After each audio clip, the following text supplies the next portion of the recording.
Thanks for watching the Council in Brief. I'm Susan Kennedy. We're here with a summary of the news of the Montgomery County Council for the second week in May.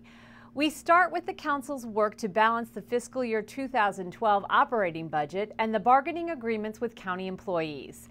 In facing a $300 million shortfall, Council members have rejected the benefits and salary proposal that County Executive Ike Leggett included in his recommended budget. They also rejected previously negotiated contracts with unions. These formal moves open a period in which the county can renegotiate with the unions as the council works to reach a balanced budget agreement by May 19th. Our proposals, we believe, will address all the structural challenges that we face, and we're actually looking to the state for the template that we're going to use in our budget. So we're going to go deeper into the structural cuts than the executive did, but at the same time, we're going to make sure that we back off of the employees as it resulted in the fear about how much more it was going to cost families out of pocket to maintain their health insurance benefits. The council is scheduled to adopt the operating budget on May 26th. It will go into effect on July 1st.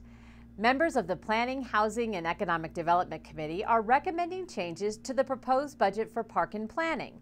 Some of the cuts to that budget would directly impact the department's work program. Committee members are also restoring some items that were not included in the recreation budget. Nancy Florine told us how the committee was able to afford these changes. We're looking at tremendous cuts to our ability to manage and maintain the park system, and the recreation department has just been devastated by the cuts that are on the table right now. So we've put, about $4 million back on the table out of the cuts the county executive has proposed, and we will see how we make all the pieces work.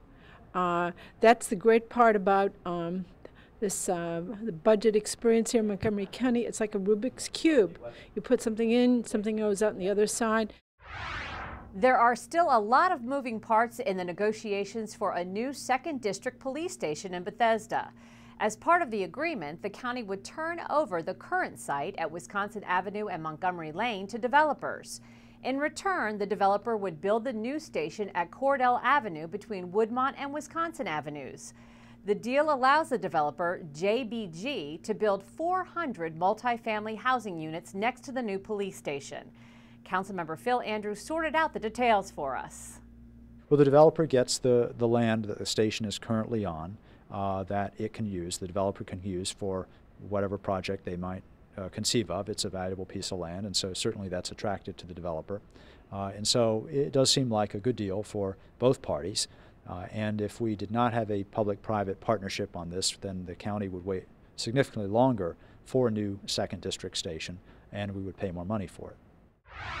As part of the regular session this week, the council held a work session on changes in transportation fees that have been recommended by the county executive.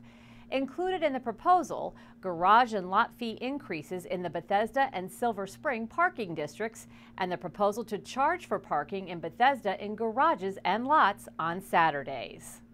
This is not about general revenue. This is about the fiscal health of our parking lot districts. So in Bethesda, the committee's recommendation is going to be to do the absolute minimum, because in Bethesda, unfortunately, the parking lot district is on the edge, and we would not be able to float the bonds that we need to float to build the garage that the Bethesda community wants so desperately.